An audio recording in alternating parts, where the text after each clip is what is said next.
Hi, this is Dr. Mark Sehl from the YouTube channel Therapy for the Heart, Tuesday evening. 58th talk, and the title, What's the strongest and weakest defense of the mind? So we're going to talk about defenses of the mind and how they protect us. That's what they're there for, to protect us from pain, from unbearable pain sometimes, or for minor pain, but they protect us from experiencing conflict. Conflict is, opposing wishes that we have in terms of our instinctual drives, in terms of our conscience, in terms of who we are as persons, in terms of our character. So our defenses are many and varied. I was thinking about denial because it is in some ways the strongest and in some ways the weakest. There's some primitive defenses, and that's among them, denial. And then there's projection. Projection is when you ascribe your feeling to someone else. So instead of saying, I'm angry at you or I'm disappointed in you, you experience them as being somebody else as being angry at you. There's reaction formation, which is taking an opposite position in terms of what your real feelings are. So if you're angry at someone, you might act towards them in a very over-friendly way, just the opposite. So that hides your other feelings that you have. So there's regression.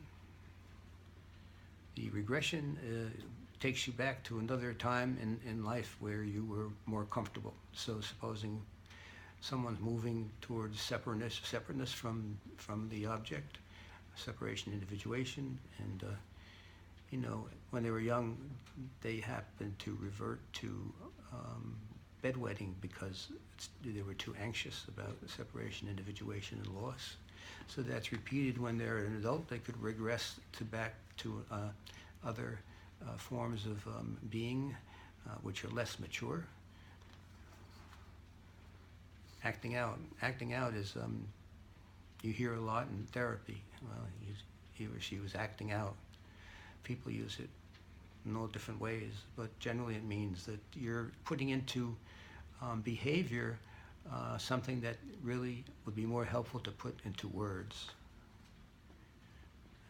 So this happens often with couples, and I've mentioned this before. If a couple they're having a fight, they're not understanding in each other, they're having a lot of difficulty, so one maybe has a drinking problem, or could be any kind of problem, but they take that drinking problem and they have a drink at their partner. So they're drinking at the person rather than talking more directly about feelings of disappointment in the relationship, lack of love, things that would make them more vulnerable and more exposed. So some of the more mature, quote-unquote, defenses are repression. That's taking an idea in your mind and putting it out of consciousness. Displacement, you take a feeling that belongs to one person and you transfer it, and like you paint it on another person. So if you're angry at your wife, you might go into the workplace next day and get pissed off all of a sudden at your boss for something that he did or didn't do. So you displace one feeling onto another person. Intellectualization is the use of thinking a lot about things rather than feeling. So people who are very geared to thinking are apt not to, that's how they deal with their emotional world, thinking about it, concrete thoughts and intellectualizations. That's why it's called. They don't often feel the emotion attached to their conflicts, as they're not experiencing them until intellectualize. And rationalization. Rationalization is a way of explaining away your behavior. So if you hurt someone's feelings, you could say, well, something No, I didn't mean to hurt your feelings. I just had a tough day. You know, something else was bothering me. So the subject of the defense of the mind came up because I was thinking about Eva Cassidy, and she got sick because of a mole that she disregarded, not intentionally. Who knows? I mean, we don't know her unconscious processes, but it sounds like on the surface she had a mole, and the doctors told her that this was completely removed. They got all the malignant melanoma out of her. So she heard recommendations about how she should have follow-up appointments regularly, and she never did that. So because of that, she just used denial to say, well, there's nothing wrong, even though she was advised to have follow-up appointments. She had those follow-up appointments. There's a good chance she would not have died when she did, which is a tender age of 33 years old. That's not to blame her, but the denial is used in a lot of ways by people who, when they're sick, they don't want to look at their illness. They're afraid to go to the doctor. They refuse to go to the doctor. And this happens a lot. It's very, very, it's not uncommon. About Eva, it was really a tragedy. You know, she was so young when she died, and such a voice and such promise. But that promise lived on after, as we talked, after her death.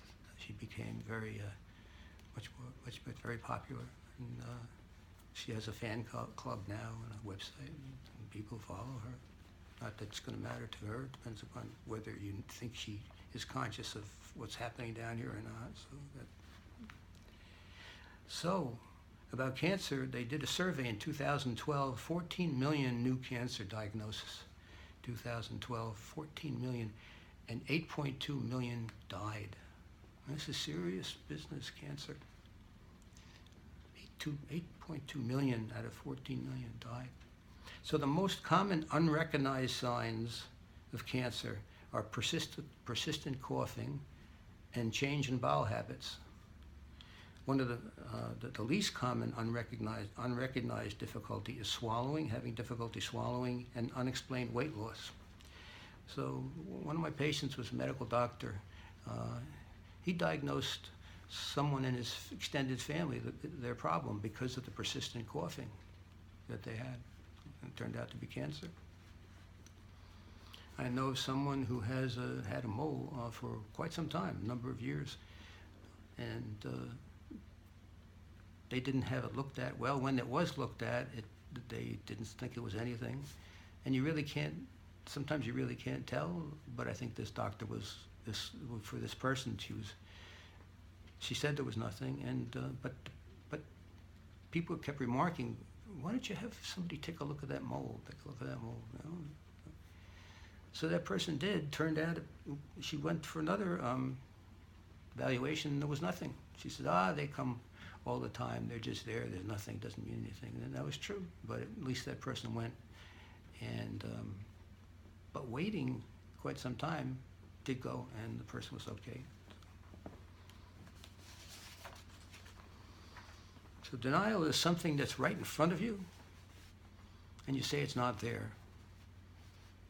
That's the elephant in the room. No one pays attention to it.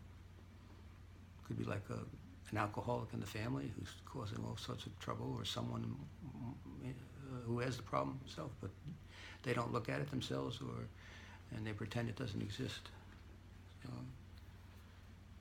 It's weakest defense, because if you're outside and someone points a gun at you and you have denial, like, oh, they're not going to hurt me, you have no way to protect yourself.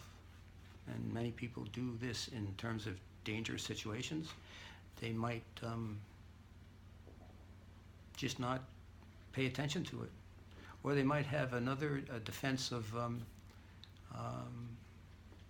counterphobic defense, which means that you could have fear of going into dark streets at night in a neighborhood where you don't know many people.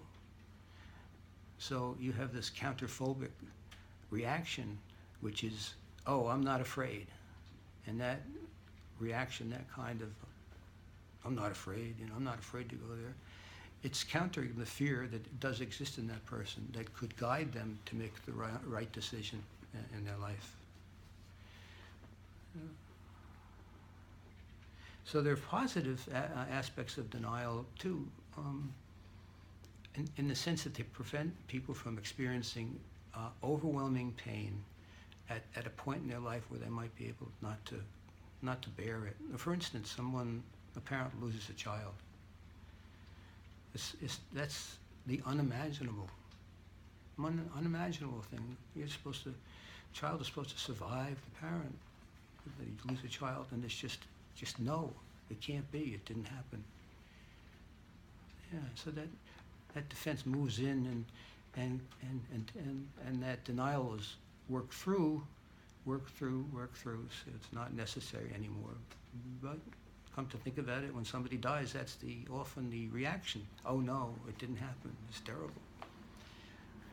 But denial can also be very, very foreboding if it's used a lot in terms of substance abuse, for instance. That takes alcoholism or addiction to any of the hard drugs, opioids.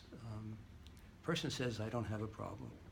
No matter who says what about you and your behavior, that you're coming home at night and you're drunk and you start fights with your spouse, you're belligerent, obnoxious, sometimes physically violent towards your own family. But the person cannot see that this is a problem. Sometimes they don't see a problem until they lose everything: house, money, friends, family. Sometimes in AA they call that hitting bottom. The only time some people can pull out of this denial is when they hit bottom and realize that, look around, and they lost everything. So they might get help from someone, like myself, or go to an AA meeting. Yeah, so. And it's hard for the family too, because if you have somebody who has that problem and they're acting out all over the place, and the children get frightened, they get terrified, and nobody explains because no one's admitting in the family that there's a problem. And if someone does, maybe say it could be the mother or the father, and they raise the issue, they could be ignored or told you're stupid, you don't know what you're talking about, or they could be physically abused because they don't want this brought into the family. So it's very tough for everybody. And then there are programs like AA, where people can go in there and there's no charge, and they can get comfort and relief from knowing that there are other people in the world who do the same thing. They create havoc in their life. They don't understand it, but they know it's giving them trouble. So they can go to AA. They can go to Al-Anon. Al-Anon is a wonderful group because they formed this group because the people didn't question why they were involved in trying to cure the alcoholic. They're always finding an alcoholic that was in their life, and why is that? It's probably because of the history of alcoholism in the family. So they were trying to cure the person rather than look at why they're involved with the alcoholic, what their motive is to be involved with the alcoholic in the first place. So it's a wonderful organization, 24,000 members in the world. So help is there. We talked about that when we're talking about Amy Winehouse. My opinion was to help the parents should have, if it was done, if you could rewrite history, the parents could say, how come I'm having this particular problem with my daughter, whatever that, like the father, being insensitive to her needs, for instance. Yeah. So people can come to a specialist like myself. I have had one of the specialty in working with people who are involved with families or the person himself drinking substance disorder. There's many places where you can find help. But the thing is, you have to recognize the problem first, and that's a difficulty with denial. There was an article in Defense of Denial by Michael Kinsley. He wrote an article for Slate magazine, and good article, Parkinson's disease. He discovered it, that he had Parkinson's disease, and with Parkinson's disease, you want to hide it. You don't want people to know. So you have a culture around you of you're trying to hide it, and people, if they know, they don't want to admit that they know, or usually they don't know, but they maybe feel something's up. So,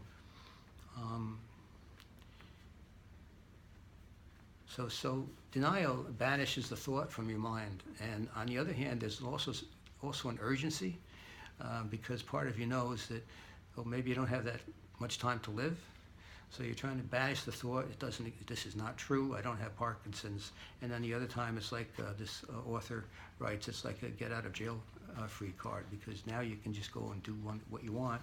You don't have to go to that meeting. You don't have to meet this particular obligation. You can just skip it because you don't, you have Parkinson's, so it's like a get out of jail free card. So there's a mutual pretense too that happens between the person who has Parkinson's and also those who somewhere along the line find out that this exists, this disease exists. So the person tries to keep it away.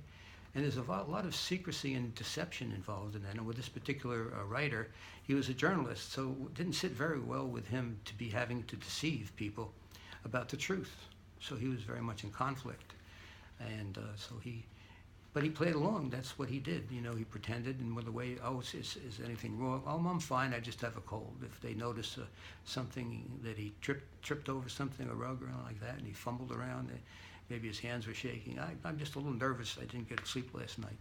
So the pretense carries on, and people join in. They don't really know. They may suspect. So he says about the Truman Show. It says in that show, it's like life is a play that everyone is performing for you. It's a giant play in the universe, and everybody's performing for you. And he said, well, the problem is that there's a Pyrrhondellian twist to it, because even though, so you're performing, and someone else is performing because they don't want to let on that they know something, and you're performing because you don't want to let on in anything about yourself, and you don't want to have that mystery on the robe lifted over it. But on the other hand, people are performing for you and you for them, both. But or are they really? Are they performing? And are you performing? So it's a pretty ambiguous situation to be in for any length of time. So that's what he said, about this, about hiding and denial, acting as something doesn't exist. He says, so sooner or later, you start to plug in the holes of the dikes, because it can't last too long. And it's very difficult if somebody has knowledge and somebody tells somebody else, and then the stories get mixed up, and they ask you, do you have something wrong? And you say no. And, so it's better off to have the truth out. He did have the truth out. He outed himself in this article, as a matter of fact, in Slate magazine. So, and even after he outed himself, he had problems because people then were, now that they knew, they would keep observing him and seeing what symptom is he going to have. Now that they knew, so he was under observation by people, so which wasn't, you had to live with that. So, a lot of pressure from people when you're in that state too, but that's what you have to live with, and once you're out, you're out. You deal with it. And sometimes you hope, I wish somebody famous like Jimmy Fox was, come out and be somebody would come out in public. The more people, the better that had that disease, because you'd feel better. As far as hiding, this is a lot about hiding. I have a comment page on my website, and people write in and I put those comments, some of them on the website. And this one in particular, someone struck it to her heart, because it was the 50th talk, and it was about the joy of being hidden and disaster not to be found. So she wrote in, she said, I didn't know it was okay to hide. Yeah. And some people don't grow up with the notion that it's okay to hide because they're reprimanded or scolded for hiding. Not telling the truth, or scolding for having a lie. sometimes they can be really physically abused if they lie. So they learn. You can't hide. It's not right to hide, but actually it is right. It's very good, healthy something to be able to develop in yourself, to be able to hide. That's why we're podcasters and YouTube therapy talks they're framed with those two. It's joy to be hidden and disaster not to be found. And also, it is only with the heart that one sees rightly. What's invisible, what's essential is invisible to the eye. Those are two beautiful principles. I mean, what essential is visible to the eye? Well, we see so many things and we judge them and put ourselves down because of externals. We don't have enough money, house, job. Well, those are all important, but they're not the essence of what life is all about. The essence is our feelings, how we feel about things, and that's what makes us an individual apart from other things. We feel things differently. We experience life differently. So that's how our talks and podcasts are framed with those two quotes in mind. So people need to. I help them hide because sometimes they can't protect themselves. Sometimes they might say everything to someone who they don't know very well, supposing somebody's dating site and they meet and somebody asks them a question, a personal question. It's very intrusive. And they can't say, no, I don't want to answer that. So they need to be helped. They can't defend themselves in a physical situation if somebody's making advances on them. They feel guilty. Saying no. Two abilities you need in life: say yes, to be able to say yes, and to be able to say no. Essentials, because if you can't say yes, you don't really. If you can't say yes, you might be protecting yourself from a relationship that could evolve and develop. Because you might be afraid of being close, and being close to you means being taken over and subsumed onto the other, and because you can't say no. Or the fact of sexual relationships and orgasm, that involves the ability to let go of control, to let yourself go in sex, and it could be complicated in terms of your own ability to enjoy yourself if you have inhibitions and being afraid to let go. It's not unfamiliar. So the price of not being able to do some of these things is not being able to be real and authentic, because if you can't say no, it's hard to be authentic, and it's hard to be authentic in general because people mostly feel, well, if I'm really known, if you really get to know me, you're not going to like me. That's not I'm sure some people are listening right now have heard that feeling. Yeah, it's like many people feel they're a fraud. I tell people sometimes, depending upon the person, to write things down all the time if they're stuck. Just write them down on the paper, because it's like talking gets it out of your mind, all that scramble out on paper, and talking does that. So if you write things down on paper is very important. So you have a conflict, like I'm afraid that I'm thinking nobody's going to like me and nobody's going to love me if they get close. Write it down, all the thoughts you have about it. I just read someplace that they work with people who feel they're imposter, a fraud, and they say that they can really help these people very much just to write all the things down, reasons why they feel they're an imposter. And then it brings it to reality. You can begin to question them. Is really, how am I seeing this as myself as being a fraud? Where did it start? What's my evidence?